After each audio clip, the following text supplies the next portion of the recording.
Hello, and welcome back to the podcast, Green Horizons Global Insights, where we discuss and present a variety of UN SDGs.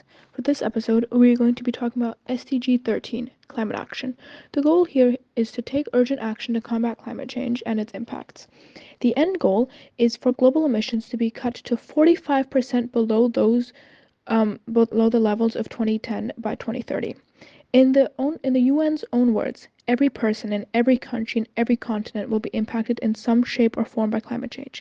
There is a climate catalysm blooming, and we are underprepared for what this could mean. Climate action is caused by human activities and threatens life on Earth as we know it. With rising greenhouse emissions, climate change is occurring at rates much faster than anticipated.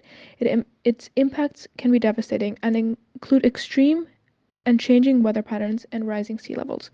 So, this goal is extremely important as it impacts everyone, not just us humans, also the animals and the plants and the ecosystems. It impacts the entire world, basically. And if we're not able to stop it in time, everyone's gonna suffer, not just the humans, not just, you know, like everyone will feel its impacts. So there are multiple subcategories of this goal. So the first one, 13.1, is to strengthen resilience in adaptive capacity to climate-related hazards and natural disasters in all countries. So basically, what this means is that all countries are prepared um, in the event of a natural disaster, which are more and more frequent due to climate change.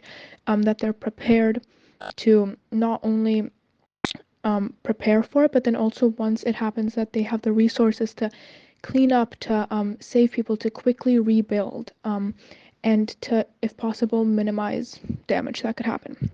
Um, 13.2 is to integrate climate change measures into national policies, strategies, and planning. So what this means is that all nations, in their the government, the policies, they take climate change into account, and they make sure to put it in the forefront of their of any policies and changes that are made, so that everyone is aware of it and it's being talked about as much as possible, and as much as possible is being done to spread awareness and to help prevent it.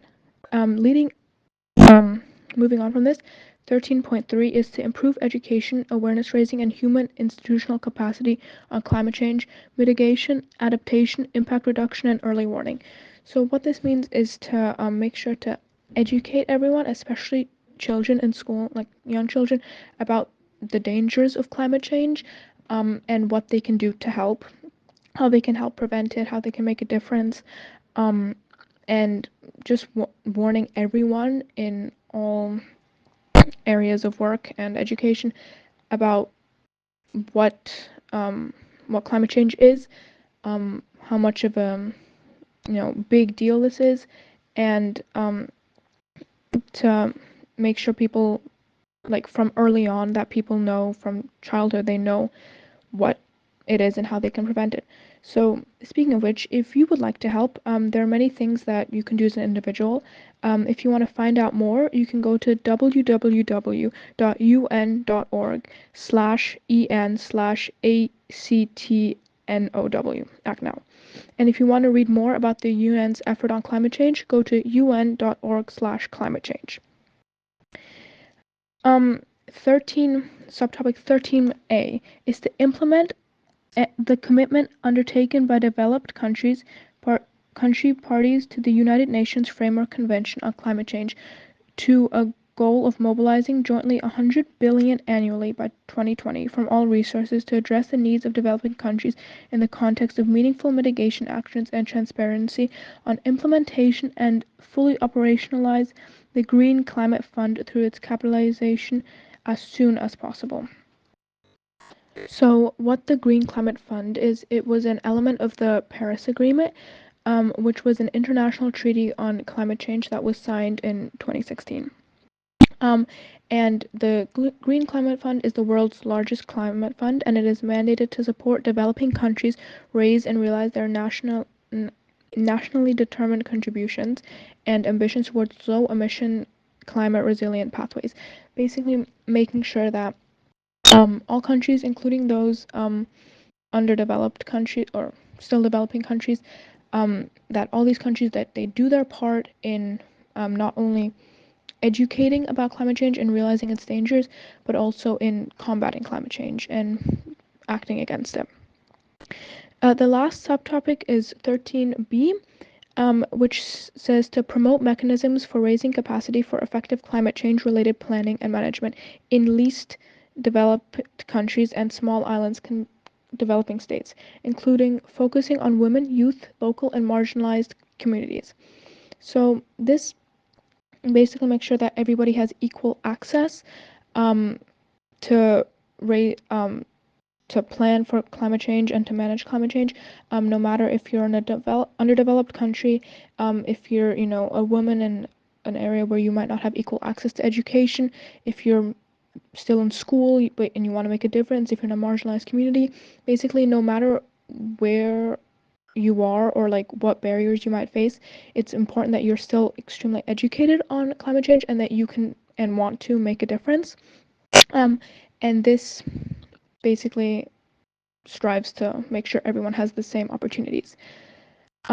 So where are we currently in terms of climate change? So as projected, by 2030, the world will exceed 1.5 degrees Celsius above pre-industrial levels, which is the threshold beyond which the consequences of climate change will become more difficult for human life and ecosystems. And if we carry on at the rate that we currently are, we will reach 2 degrees Celsius above pre-industrial levels by 2100. So, what do we need to do in order to stop this? We need to reduce greenhouse gas emissions by 43% by 2030. And the goal is to get to net zero by 2050. However, the issue is that we are currently drastically below this target. And if we continue on the way we currently are, we are not going to meet these targets. So, in order to meet these targets, we need to transform energy, industry, transport, food, agriculture, and forestry systems into a more sustainable um, measure and more sustainable system in order to make sure that these temperatures do not rise above the 1.5 degrees Celsius. It's also extremely important that business owners and investors are aware of this and make sure their businesses are sustainable and that they do not invest into any businesses which are harmful to the environment, such as deforestation. The financial aspect of this is that between 2019 and 2020, there was an annual average of 803 billion US dollars put towards climate change. And the goal is that developing countries require nearly $6 trillion by 2030 in order to make this a reality, in order to stop climate change. So the so-called climate clock, is currently at 4 years, which means we have 4 years left to limit global warming to 1.5 degrees Celsius above industrial levels. And as previously stated, we are currently behind on that. So the reason why you should care about climate change is because if we keep going at the rate we are, being unsustainable, producing greenhouse gases, climate change will cause average global temperatures to increase beyond 3 degrees Celsius. So the higher the global temperatures go, the less, the more far gone we will be, and there will be a point where we are no longer able to turn back and reverse the effects of climate change. So this will, if the temperatures keep rising, it will affect every single ecosystem on the planet, no matter if it is in the ocean, if it is, in some part of the world where there's no humans, if it's in the Arctic, no matter where it is, it will affect every single ecosystem. And as of right now, we can already see that effect. And I will talk about some examples later. There will be an increase in natural disasters, as can already be seen. There's an increase of hurricanes in the US, for example. Everywhere in the world is experiencing more severe temperatures, and these can lead to these natural disasters often lead to damage of houses, like destruction, deaths, and if these become more and more frequent and countries are no longer able to rebuild afterwards, they will cause threats such as food and water scarcity if There's too much there, electricity's gone for too long. There's just too much um, broken, and this will lead to conflict if people are no longer able to have access to clean water and food, due to